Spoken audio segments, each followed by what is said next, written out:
hanyuma dufite rero message twahawe n'Imana zigera kuri esheshatu. Ndagusaba kugira ngo ukurikirane iki kiganiro kugeza kirangiye, kubera ko aharaho umaze iminsi usenga, uyu mwanya ni wo gusubirizwamo ukamenya icyo Imana igambiriye ku buzima bwawe. Kandi iyo nahawe message Imana iba yampaye nabo ireba, kuko message dutanga ntabwo ziba zireba abantu bose, n'abantu babyizereramo, kuko turi mu gihugu cyemera imyemerere ya buri muntu wese. Twebwe rero twizerera mu buhanuzi, tukemera ko Imana ivuga, twemera ko Imana ivugana natwe nkuko yavuganaga n'abera mu kanwa k'abahanuzi. Abemera Imana ariko kandi mbagiriyeho umugisha ukomeye kuba mbafite muri abantu b'intwari. Nanjye kuba mumfite nduwanyu, namwe muri abacu. Hanyuma akenshi ndabasengera, mbifuriza ibyiza, kuko abo tuganira mumbwira imbaraga mu guhanganye nazo z'umwijima mu bihugu bitandukanye murimo, cyane ko ari nabyo birimo icyicaro cya Satani mu buryo buhambaye. Imana ishimwe cyane, torero ry'Imana. Muravugana na Apostle Evode, cyangwa duherukana nkiri Reverend. Imana iherutse kudutera iteka, abashumba bakuru babona ko bakwiriye kunzamura mu ntera, ariko Imana yari yarabitubwiye. Ngira ngo nibyishimo kuri mwe mwabikurikiranye online kuri YouTube, ndetse kandi turashima Imana ko mwadusengeye mukabana natwe mu kudushyigikira mu bwami bw'Imana. Rero ngira ngo nkuko mubimenyereye, channel ni yacu, ni yanyu. Twayifunguye kugira ngo tujye tubamenyesha ibitekerezo by'Imana, icyo Imana itekereza kuri mwebwe, kuko turi abanyamakuru b'ijuru. Hari abantu bashobora kwibaza batese ko wazamuwe mu rundi rwego rw'intumwa nk'umuhanuzi mukuru, ese uzongera guhanura? Yego, igisubizo ni yego. Mumenyereye ko akenshi benshi bamaze gusigwa ano mavuta bahanurira mu ijambo gusa, ariko kandi nabyo ni byiza, ariko twebweho umuhamagaro wacu no guhanurira muri iryo jambo ry'Imana. Ariko kandi kuko dusenga tuba imbere y'Imana, ntitwacogoye kuba imbere y'Imana. Hari icyo Imana imaze iminsi idushyize ku mutima, kandi nzi ko mubikunda kenshi iyo tubishizeho murabikurikirana. Ariko kandi turashima n'Imana kuba bamaze kuba abasabone bacu. Ntabwo ari twe mushyigikira, ahubwo murashyigikira ubwami bw'Imana kugira ngo bukwire isi yose. Uko tugenda tugira ibihumbi byinshi by'abadukurikirana, niko tugenda tubona ko ubutumwa bwiza bw'ubwami bw'Imana burimo bugenda bwamamazwa. Iyo ukritseho kuri iyo nzogera ugakora sharing, benshi bazi ngo nitwe ubuteza imbere, ariko ntabwo ari byo 100%, nubwo aba ari byo. Ariko icyambere twe twafunguye channel kugira ngo twamamaze ubutumwa bwiza bw'ubwami bw'Imana. Mu gihe hariho channel nyinshi ziriho amatiko atandukanye y'ibintu bidafite icyo byungura ubwami bw'Imana, twahisemo gushora ubutunzi bwacu mu gufungura urubuga mushobora gukurikiranaho ijambo ry'Imana ryuzuye. Nyuma yo gukurikira comment nyinshi zitandukanye, bantu tubona barimo bandika bavuga ngo bakeneye ijambo ry'Imana n'abahanuzi b'ukuri. Hanyuma dufite rero message twahawe n'Imana zigera kuri esheshatu. Ndagusaba kugira ngo ukurikirane iki kiganiro kugeza kirangiye, kubera ko aharaho umaze iminsi usenga, uyu mwanya ni wo gusubirizwamo ukamenya icyo Imana igambiriye ku buzima bwawe. Hanyuma ikindi twabasaba nuko tumaze igihe kinini tubasaba kugira ngo mushyigikire iri vuga butumwa ryacu, tugure kamera, hanyuma tubone ibikoresho bihagije, uko hari bimwe twatangiranye twashoyemo nkatwe kugira ngo ubutumwa bwiza bwamamazwe, message zijye zibageraho. Ariko kandi sindabona umuntu muri mwe wandika avuga ko abifite ku mutima ko ashobora kugira uwo mutwaro wa kamera, ariko ntiducitse intege nubwo wenda mutarabyandika cyangwa se ngo muduhamagare mu bitubwire, ariko nzi ko mu bitekerezwa hamwe n'umutima w'Imana muzabitekerezaho, cyangwa hari n'abamaze kubihatwa. Habaye hari uwabishyizwe ku mutima, iyi channel ni yanyu yo gukurikiraho ubutumwa bwiza bw'ubwami bw'Imana. Hanyuma rero deka dusenge Imana kugira ngo dutange ubutumwa twahawe n'ijuru. Mana, mu izina rya Yesu, uyu muryango mugari, abantu barenga 1500 bari hano hantu bagiye gukurikirana ubutumwa wampaye ngo mbagezeho, ndagushimiye ko mpumeka umwuka w'abazima ukabunzanye hano kugira ngo ntange buno butumwa wampaye. Ndakwinginze umwuka wawe abe kurije cyane, kandi imbaraga zarwanya ubuhanuzi zitsindwe, kandi buri muntu wese uzakurikira ibi atoremo ibye. Ndabizi ko hari benshi bamaze igihe bagusenga bari mu cyumba cy'amasengesho, abandi bari mu kazi gatandukanye, batabona umwanya uhagije wo kurira imisozi no kuba mu buvumo no kwiriza ubusa. Rero tuba twiyiririje ubusa isi yose kugira ngo udutambutsemo ibyo ushaka kumenyesha abera. Iri ni itorero ryawe nkuko channel yitwa Riratashye Ministry. Ndakwinginze iyi ministeri ngari yabera bagukurikira, mwami, unyemerere bahabwa umugisha nawe. Urakoze ko ubyumvise ukaba ugiye kubana natwe kugeza ikiganiro kirangiye. Tubisabye twizeye kubw'umwami wacu Yesu Kristo. Amen, amen, amen. Bene data, message ya mbere nahawe n'Imana ni message irasaba ko mutarangara, kandi iyo nahawe message Imana iba yampaye nabo ireba, kuko message dutanga ntabwo ziba zireba abantu bose, n'abantu babyizereramo, kuko turi mu gihugu cyemera imyemerere ya buri muntu wese. Twebwe rero twizerera mu buhanuzi, tukemera ko Imana ivuga, twemera ko Imana ivugana natwe nkuko yavuganaga n'abera mu kanwa k'abahanuzi. Mu isezerano rishya ivugana natwe biciye mu kanwa k'umwana wayo Yesu Kristo. Uwo Yesu rero Kristo ni uri muri twebwe kugira ngo abamenyeshe ikijuru ribagambiriyeho. Iyi message irareba umuntu wese wabyaye akaba afite umwana uri munsi y'imyaka 19. Uwo mwana yaba ari ku ishuri yiga, yaba atiga, ariko ibyiza nuko yaba yiga, waba waramubyaye akaba atari kumwe nawe ahuri, message irakureba. Ubwo muri rusange ni message ireba ababyeyi, ariko ni y'abana bari munsi y'imyaka 19, guhera kuri 19 kugeza ku myaka 3.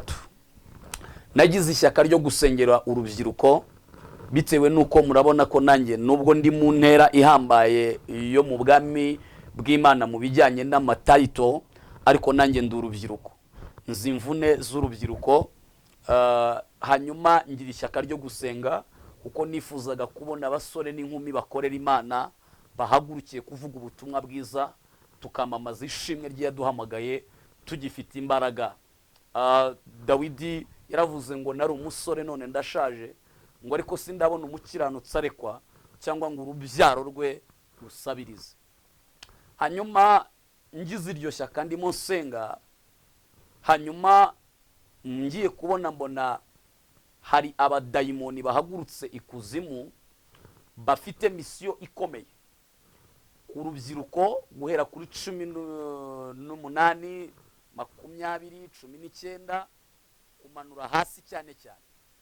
Yego iyo babibara mu isi bisanzwe ni munsi ya 35, ariko jewe nabwiwe ko guhera kuri 19, 20, 18, 17, 17, 16, 15, 14, 13, 10, 9, 8, 7, 5, 6, kugeza kuri 3. Mbwirwa ko abo bantu, urwo rubyiruko, Satani yarusabye. Mu kurusaba mbona abadayimoni bahagurutse ikuzimu, bari benshi, ariko nkabona baratambuka ku bandi bantu, bakavuga ngo turashaka aba bantu bakiri bato. mbona abana bari ku mashuri bacu, mbona batatswe n'imyuka mibi, bamwe bakajya bitura hasi bitari igicuri, kuko igicuri cyo kirasanzwe, bari kurahurwa ubwenge na Satani. Imana irambwira ngo hari abanyeshuri bari ku mashuri batsindaga amasomo ariko basubiye inyuma, bitari uko ari abaswa, ahubwo ari uko Satani afite umugambi wo kuyobya ubwenge bwabo. Ngo nkomeze mbona ibiganza byabo badayimoni biri kurahura ubwenge bwabo bana. Ndakomeza kureba, ijwi rivugana nanjye, irambwira ngo mwana wanjye reba cyane. Ndimo mbona ibyo biganza birahura ubwo bwenge, hirya mbona hari itara ryaka. Iryo tara nkabona umwana wese uri kurirebaho ari kugarurirwa ubwenge, ariko nkabona si benshi bari kurirebaho. Ndabaza ngo kuki bamwe batarirebyeho muri aba bana. Imana irambwira ngo uriya ni umucyo wanjye ubarasiye imbere yabo aho buri wese ari uwo mwana. Ngo ariko ikibabaje nuko hari bamwe batari kubyemera, nibo rero ubonye umubare munini, kandi Satani yamaze kubasabiriza. Ndabaza ngo ese hakorwa iki? Imana irambwira ngo birasa na bimwe Mose yamanitse inzoka hagati mu Bisirayeli bari mu butayu, ubwo inzoka z'ubusabwe zabaryaga, zimaze kubarya habura umuti n'urukingo. Imana rero ihishurira Mose ngo afate inzoka ayimanike hagati y'isi n'ijuru, uyireba harakira, utari buyirebe harapfa. Hanyuma rero gusa ntibivuze ko ibyo ngibyo mvuze abo bana bapfuye, oya, Imana ibafiteho umugambi ukomeye, ni nayo mpamvu yahishuye ibi ngibi. Hanyuma ndakomeza ndareba, ngiye kubona mbona Imana irwanya intambara ikomeye. Mbona habayeho gusenga gukomeye kw'ababyeyi babo bana. Ababasha gusenga barabasengera. Uko twasengaga mbona abo bana bakiriye ubwenge, mu mwaka tugiye kwinjiramo basoje umwaka bahabwa ubwenge budasanzwe. Muri ibi bihe tugiye kwinjira muri Noheli na za Bonani, buri mubyeyi ntabwo usabwa kurya ibiryo byinshi, ahubwo urasabwa kwiririza ubusa abana bawe.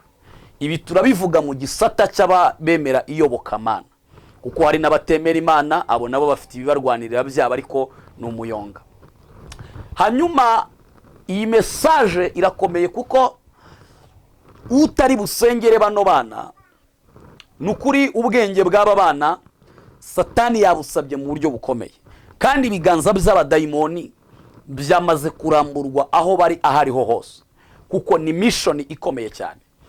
Ukuzimu kurashaka ibitambo by'abo bana, ibyo bitambo bikaba ari ukuyobya ubwenge bw'abo bana, abo bana bakagira umuyoboro wa Satani kurenza umuyoboro w'ubwenge n'Imana. Bivuze iki rero? Nsoza rino yerekwa rya mbere, Imana yarambwiye ngo habeho gusenga, ku buryo ubu nanjye ndi mu bihe byo gusengera isi n'urubyiruko. Kubera iki? Urubyiruko ni imbaraga z'igihugu aho muherereye aho ariho hose. Iyo tuvuze igihugu si u Rwanda gusa, ni ibihugu byose. Iyo igihugu gifite urubyiruko rwiza rufite Imana mu mutima, ejo heza haba hameze neza ku rubyiruko rw'igihugu. Ariko iyo dufite urubyiruko ubwenge bwacuramye, turaza kugwiza abana batingana gusa, turaza kugwiza abana urubyiruko rutameze neza mu mitekerereze, ahubwo rwiyahuye mu biyobyabwenge ruyobowemo n'umwanzi. Ibi ndasaba rero umuntu wese ufite umutwaro w'ejo hazaza h'umuryango, h'urubyiruko, kugira ngo habeho gusengera aba bana. Ikindi, habeho kuganiriza aba bana, bitari ukubahahamura, kuko isi iyo ubwayo yarabahahamuye. Hanyuma iyi message nyivuyeho. Message ya kabiri ni message ireba diaspora.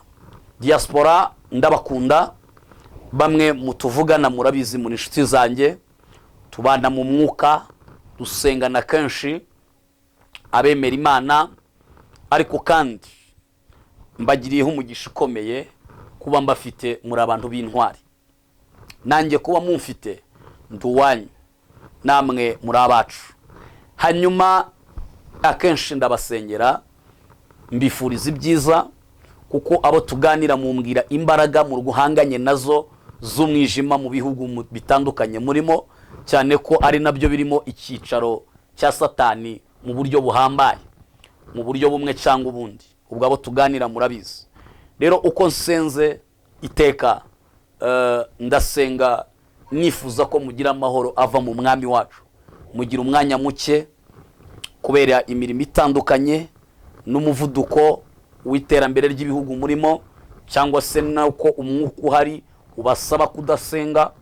Ariko kandi iyo turi maso, tugisigaranye ibyera by'Uwiteka, turabingingira. Niki rero Imana ibagambiriyeho?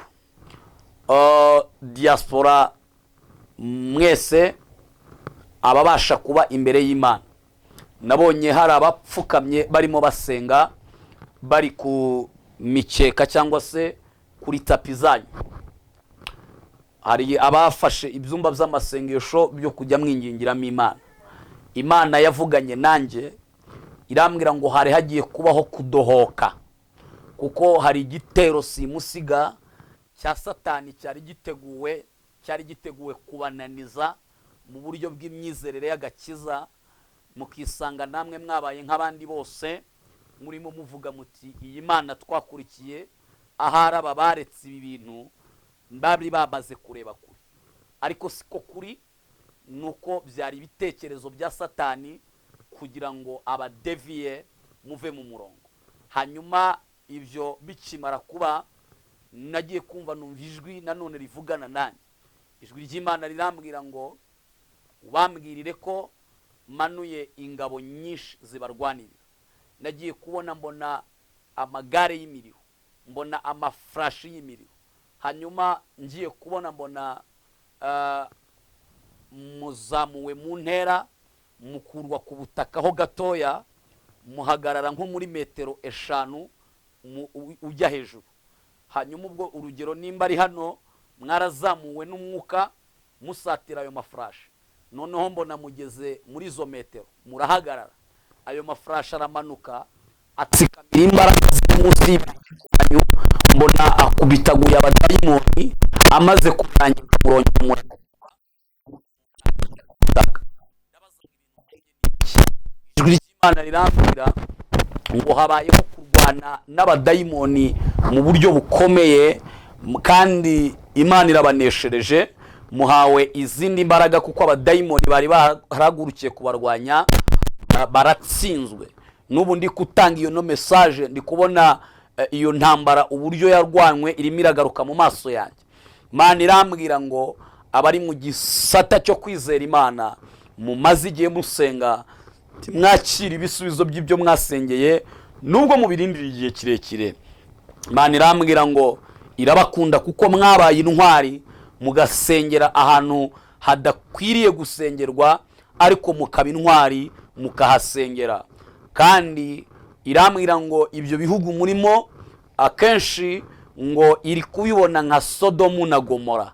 Isi yo irabibona nk'ibyateye imbere, ariko mu mwuka Imana irabona Sodomu na Gomora. Sinzi uko biba bihagaze, kuko sindambuka imipaka, ariko kandi nzi ko ubwo muri inshuti zanjye nimwe kiraro kizangezaho. Ariko uko nabyumvise nuko bitameze neza mu buryo bwo kwizera Imana no mu buryo bw'iyobokamana. Hanyuma iyo message Imana yambwiye intsinzi. Mujye mumenya abahanuzi bakuru n'abato, abato barahanura gusa ariko ntibatanga intsinzi. Ariko iyo umaze gukura mu buryo bwo guhanura, iyo ubonye ibyago ubaza n'intsinzi. Intsinzi y'amasengesho mwasenze nuko abamarayika bamanutse ku magare y'imiriro kubarwanirira. Hanyuma intsinzi nanone yo kugira ngo muneshe icyaha n'icyabadeviya mu murongo w'Imana, nuko murongera gusubira ku rufatiro rufatika, mugasoma ijambo ry'Imana, mugasenga, mukiyiriza ubusa, muraza guhabwa izindi mbaraga n'ubundi bubasha bushya. Haleluya. Message yindi ni message ya gatatu, yo irihuta cyane. Imana yarambwiye ngo mbere y'uko umwaka urangira ni muyegere cyane, kubera ko Satani arashaka kwiba bamwe mutariye ku masezerano. Iyo ni iya gatatu. Iya kane ntangiye kwihuta. Iya kane, Imana yavuganye nanjye irambwira ngo abari kumwe nayo nta kintu bari bube, kandi n'umwaka utaha muwinjiyemo amahoro.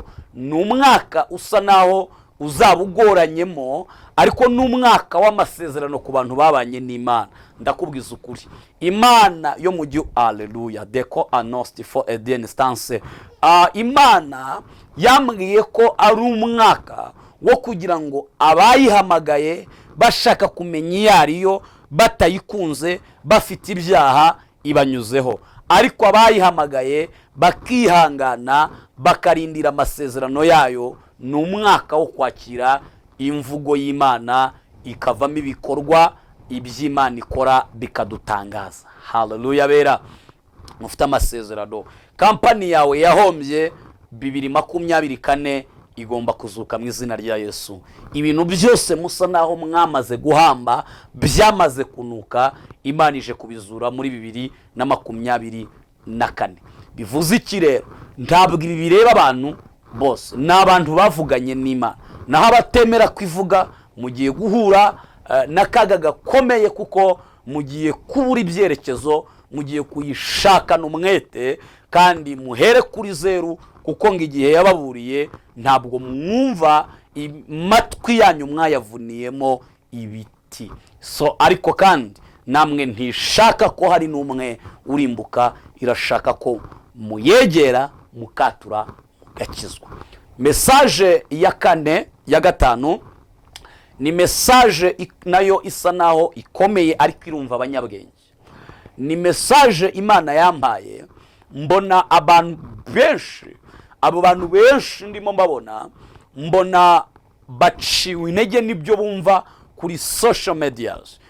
Ikoranabuhanga naryo rikoze ibara. Hanyuma ndabaza ngo ese ko uri kunyereka aba bantu baguye bazize YouTube, bazize n'amaradiyo atandukanye, ndabaza ngo kubera iki? Ijwi rivugana nanjye rituje rirambwira ngo hari benshi batari bakomeye mu gakiza, ubwo natwikururaga ibyaha by'abantu, nkagaragaza buri wese uwo ari we, ngo hari abana mu gakiza bagushijwe n'ibyo, hari n'abandi bari bakomeye bavuze ngo niba babakora ibi natwe nta juru rihari. Imana irambwira ngo unyibukirize abantu bose bakurikira imbuga nkoranyambaga kunyegera cyane, bakanshaka ubwabo, badafite umuntu n'umwe bishingikirijeho bandeberamo, ahubwo bambonere mu mwana wanjye Kristo Yesu. Hanyuma Bibiliya nibitagutoza kwiba ntukibe, Bibiliya nibitagutoza kuroga ntukaroge, Bibiliya inigutoza ingeso nziza zumvire. Irambwira ngo umuntu wese ushaka ubwenge niyinjire mu gusoma igitabo cyitwa Imigani, uhere kuri page ya mbere uminure kuri page ya nyuma, muraza guhabwa ubwenge mvajuru. Ni umuti Imana ibavugutiye abari baraguye, muraza kubizuka, kuko hariho amagambo avuga ngo ntimukagushwe n'abakora ibibi. Ngira ngo message zigera kuri 5 twahawe n'Imana nizo ngizo bene data, kandi murabizi neza ko duhanuye ibintu byinshi bisohora ku bantu. Reka dusenga Imana, Imana ibagirire neza. Nimero za telefone mukeneye gusobanuza, usibye kubuhanuzi batanabusobanuza, iyo maze kubutanga mba meze nk'itiyo yatwaraga amazi, iyo yagejeje aho yagombaga kugera, yatiyo nta kindi wayibaza, uyibaza andi mazi mashya. Rero tuba dufite ibirere turi gusengera, tugenda twimuka ku kirere tujya ku kindi. Hanyuma munyemerere rero, nimero iraho ngaho, ngira ngo hari na code abashikeneye kudushyigikira, hari code iriho, hari nimero ya telefone, hari na account. Ngira ngo wakumva afite iryo shyaka bitari ukutureba gusa tudashyigikirwa, yadushyigikira ntacyo bitwaye. Imana ibagirire neza, Imana ibahe umugisha wayo, kandi Imana ibakomeze. Mana urakoze kubana n'abana bawe, urakoze kubana nanjye muri iyi message. Izina ryawe rihabwe icyubahiro, imirimo yawe n'ibitangaza reka bikomeze gukoreka mu buzima bwabo. Sabye nizeye mu izina ry'umwami wacu Yesu Kristo. Shalom, amen.